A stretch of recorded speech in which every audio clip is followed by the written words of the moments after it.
ಆತ್ಮೀಯ ಕೇಳುಗರಿಗೆ ನಿಮ್ಮ ರಮಾಶ್ರೀ ನಾಡಿಗೇರ್ ಮಾಡುವ ನಮಸ್ಕಾರಗಳು. ರಮ್ಯ ಕಥಾಲೋಕಕ್ಕೆ ನಿಮಗೆಲ್ಲ ಮತ್ತೊಮ್ಮೆ ಸ್ವಾಗತ. ನೀವೀಗ ನಿಲುಕದ ನಕ್ಷತ್ರ ಧಾರಾವಾಹಿಯ 2ನೇ ಅಧ್ಯಾಯವನ್ನು ಕೇಳ್ತಾ ಇದ್ದೀರಾ. ಕಥೆ ಪ್ರಾರಂಭ ಮಾಡೋದಕ್ಕೂ ಮೊದಲು ಯಾರ್ಯಾರಿನ್ನೂ ಚಾನಲ್ನ ಸಬ್ಸ್ಕ್ರೈಬ್ ಮಾಡ್ಕೊಂಡಿಲ್ಲ ಅವರೆಲ್ಲ ದಯವಿಟ್ಟು ಚಾನಲ್ನ ಸಬ್ಸ್ಕ್ರೈಬ್ ಮಾಡ್ಕೊಳ್ಳಿ, ಕಥೆಯನ್ನು ಲೈಕ್ ಮಾಡಿ, ಶೇರ್ ಮಾಡಿ, ಪ್ರೋತ್ಸಾಹಿಸಿ. ಈಗ ಕಥೆಯ ಮುಂದಿನ ಭಾಗಕ್ಕೆ ಹೋಗೋಣ. ವರ್ಷದ ಯಶಸ್ವಿ ಉದ್ಯಮಿ ಟ್ರೋಫಿ ತಂದು ದೇವರ ಮುಂದೆ ಇಟ್ಟಳು ರೇಖಾ. ದೇವರ ಮುಂದೆ ತುಪ್ಪದ ದೀಪ ಹಚ್ಚಿ ಕೈ ಮುಗಿದು ತನ್ನ ಇಂದಿನ ಜೀವನಕ್ಕಾಗಿ ಧನ್ಯವಾದ ಅರ್ಪಿಸಿದಳು. ದೀದಿ, ಕಂಗ್ರ್ಯಾಟ್ಸ್ ದೀದಿ.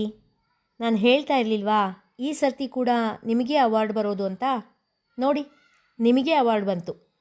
ಮನೆ ಕೆಲಸದ ಗಂಗಾ ಖುಷಿಯಿಂದ ಹೇಳಿದಾಗ, ಹೌದೇ ಮಾರಾಯ್ತಿ, ನೀನು ಹೇಳಿದೆ ಅಂತಾನೆ ನಂಗೆ ಅವಾರ್ಡ್ ಕೊಟ್ಟಿದ್ದು. ಈ ಅವಾರ್ಡ್ ಬರೋದಕ್ಕೆ ನೀನೇ ಕಾರಣ, ಸರಿನಾ ಎಂದಳು ರೇಖಾ ನಗುತ್ತಾ.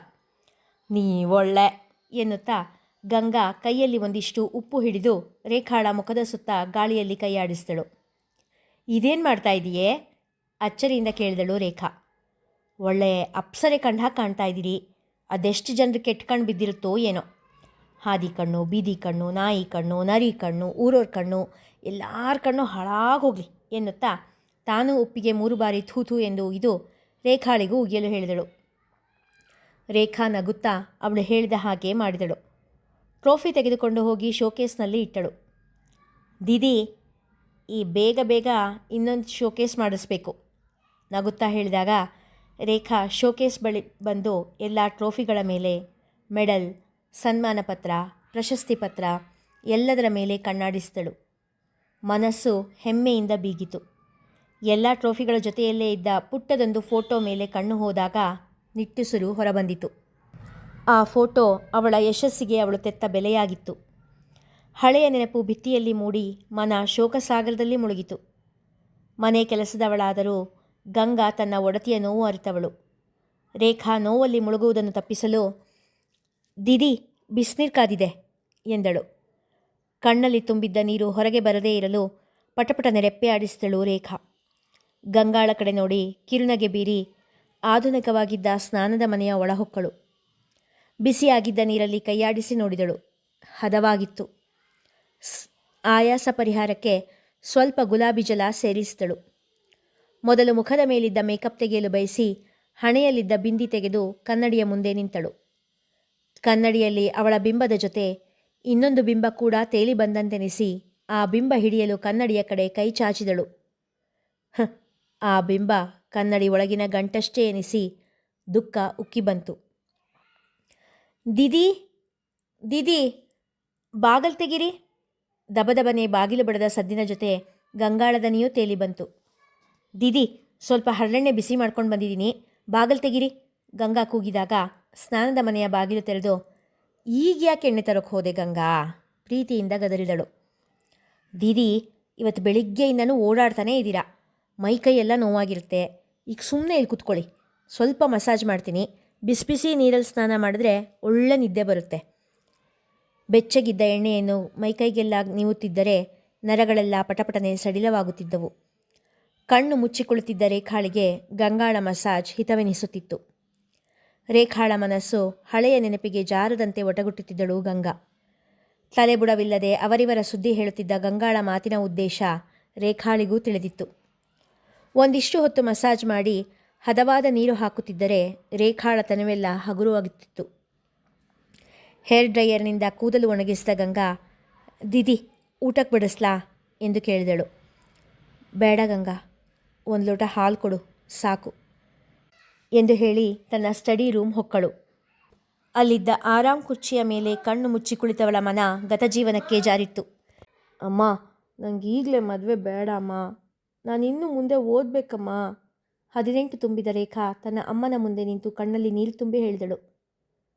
ನನ್ನ ಕೈಲಿ ಏನೂ ಇಲ್ಲ ಮಗಳೇ, ನಿಂಗೆ ಗೊತ್ತಲ್ಲ, ನಿನ್ನಪ್ಪಯ್ಯ ಒಂದು ಸಾರಿ ನಿರ್ಧಾರ ಮಾಡಿದ್ಮೇಲೆ ಮುಗೀತು. ಅವ್ರು ಯಾರ ಮಾತನ್ನಾದರೂ ಕೇಳಿದ್ದುಂಟಾ? ಪಮ್ಮಕ್ಕ ತಮ್ಮ ನಿಸ್ಸಹಾಯಕತೆ ತೋಡಿಕೊಂಡರು. ಗೋವಿಂದಪ್ಪ ಮಳಲಿಕೊಪ್ಪದ ಸಣ್ಣ ರೈತ. 2 ಗಂಡು ಮಕ್ಕಳು ಮತ್ತು 2 ಹೆಣ್ಣು ಮಕ್ಕಳು. ಹೆಸರು ಗೋವಿಂದಪ್ಪ ಆದರೂ ಸ್ವಭಾವದಲ್ಲಿ ಉಗ್ರ ನರಸಿಂಹನೇ. ಒಮ್ಮೆ ನಿರ್ಧಾರ ಮಾಡಿದರೆ ಮುಗಿಯಿತು, ಅಂದುಕೊಂಡದ್ದನ್ನು ಮಾಡಿಯೇ ತಿರುವರು.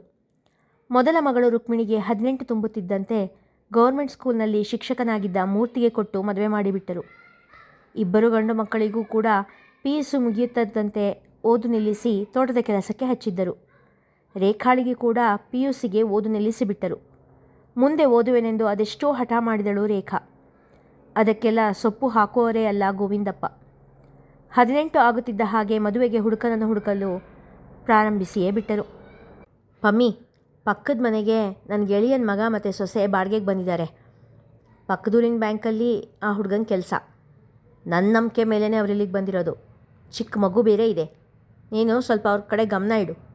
ಗೋವಿಂದಪ್ಪ ಹೇಳಿದಾಗ ಮೌನವಾಗಿಯೇ ತಲೆ ಆಡಿಸಿದರು ಪಮ್ಮಕ್ಕ. ಅದರ ವಿನಾ ಅವರಿಗೆ ಬೇರೆ ಯಾವ ದಾರಿ ಕೂಡ ಇರಲಿಲ್ಲ.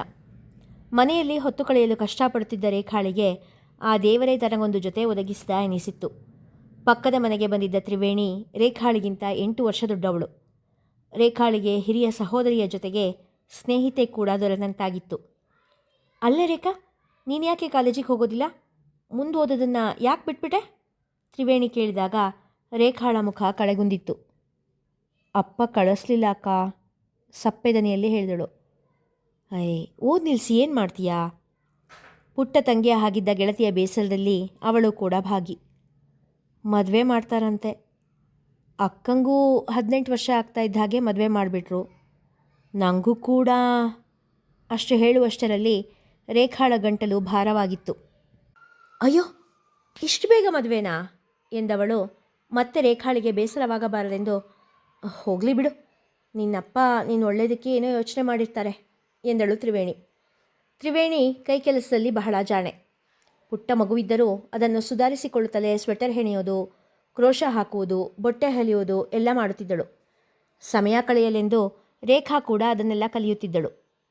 ರೇಖಾಳದ್ದು ಮೂಲ ನಕ್ಷತ್ರ. ಹಾಗಾಗಿ ಅವಳ ಜಾತಕಕ್ಕೆ ಗಂಡು ಸಿಗುವುದು ಸುಲಭವಾಗಿರಲಿಲ್ಲ. 18 ಕಳೆದು 19 ಆದರೂ ಇನ್ನೂ ರೇಖಾಳಿಗೆ ಕಂಕಣ ಭಾಗ್ಯ ಕೂಡಿ ಬಂದಿರಲಿಲ್ಲ. ವಾವ್ ರೇಖಾ, ಈ ಫ್ರಾಕ್ ಮೇಲೆ ಎಷ್ಟು ಚೆನ್ನಾಗಿ ಡಿಸೈನ್ ಮಾಡಿದೀಯಾ. ಈ ಬಣ್ಣಗಳ ಬಗ್ಗೆ ನಿಂಗೆ ಒಳ್ಳೆ ನಾಲೆಡ್ಜ್ ಇದೆ. ಒಳ್ಳೆ ಕಾಂಬಿನೇಷನಲ್ಲಿ ಹಾಕಿದೀಯಾ. ನೀನೇನಾದರೂ ಫ್ಯಾಷನ್ ಡಿಸೈನಿಂಗ್ ಕಲಿತ್ರೆ ನಿಂಗೆ ಒಳ್ಳೆ ಭವಿಷ್ಯ ಇದೆ. ತನ್ನ ಮಗಳ ಫ್ರಾಕ್ ಮೇಲೆ ರೇಖಾ ಮುಡಿಸಿದ ಚಿತ್ತಾರ ಕಂಡು ಹೇಳಿದಳು ತ್ರಿವೇಣಿ. ಫ್ಯಾಷನ್ ಡಿಸೈನಿಂಗಾ? ಹಾಗಂದ್ರೇನು? ಮುಗ್ಧವಾಗಿ ಕೇಳಿದಳು ರೇಖಾ. ಅಂದರೆ ಈ ಬೇರೆ ಬೇರೆ ಥರ ಡ್ರೆಸ್ ಹೊಲಿಯೋದು, ಡಿಸೈನ್ ಮಾಡೋದು, ಮತ್ತು ಯಾವ ಬಟ್ಟೆಗೆ ಯಾವ ಬಣ್ಣ ಹೊಂದುತ್ತೆ, ಮತ್ತು ಅದಕ್ಕೆ ಯಾವ ಆಭರಣ, ಅದ್ರ ವಿನ್ಯಾಸ ಅದೆಲ್ಲ ಹೇಳ್ಕೊಡ್ತಾರೆ. ತ್ರಿವೇಣಿ ತನಗೆ ತಿಳಿದಷ್ಟನ್ನು ಹೇಳಿದಳು. ಹೌದಾ? ಆದರೆ ಆ ಥರ ಓದು ಇಲ್ಲಿ ಕಾಲೇಜ್ನಲ್ಲಿ ಇಲ್ವಲ್ಲ. ಇದ್ರೂ ನಮ್ಮ ಅಪ್ಪ ಏನು ಕಳಿಸ್ತಾ ಇರಲಿಲ್ಲ ಬಿಡಿ ಅಕ್ಕ, ಬೇಸರದಿಂದ ಹೇಳಿದಳು. ಹಾಂ, ಹೋಗಲಿ ಬಿಡು. ಮುಂದೆ ಅಕಸ್ಮಾತ್ ನಿನ್ನನ್ನು ಮದುವೆ ಆಗೋನೇನಾದರೂ ಒಪ್ಪಿದ್ರೆ ಆವಾಗ ಫ್ಯಾಷನ್ ಡಿಸೈನಿಂಗ್ ಕೋರ್ಸ್ ಮಾಡುವೆಂತೆ ಎಂದಳು ತ್ರಿವೇಣಿ. ಈ ಮಾತು ರೇಖಾಳ ಮನದಲ್ಲಿ ಗಟ್ಟಿಯಾಗಿ ನೆಲೆಯೂರಿತ್ತು.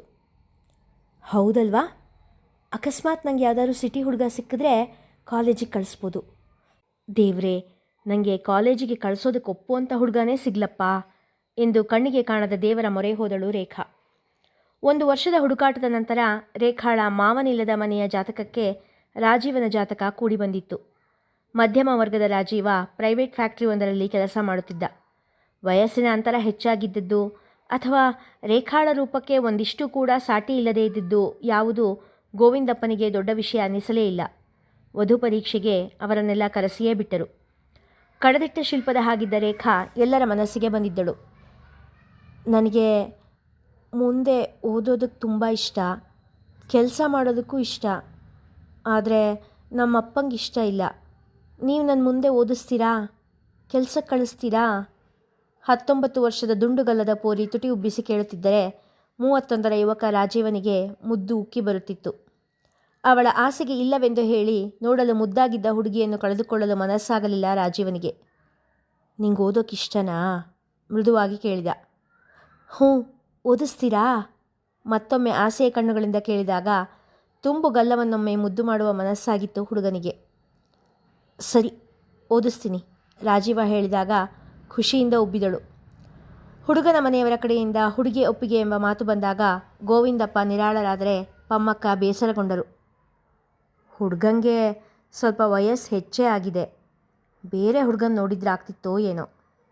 ಹುಡುಗನ ಪಕ್ಕ ನಮ್ಮ ರೇಖಾ ನಿಲ್ಲಿಸಿದ್ರೆ ಅಪ್ಪ ಮಗಳು ಅನ್ಬೋದು. ಹಾಗೆ ಕಾಣಿಸುತ್ತೆ.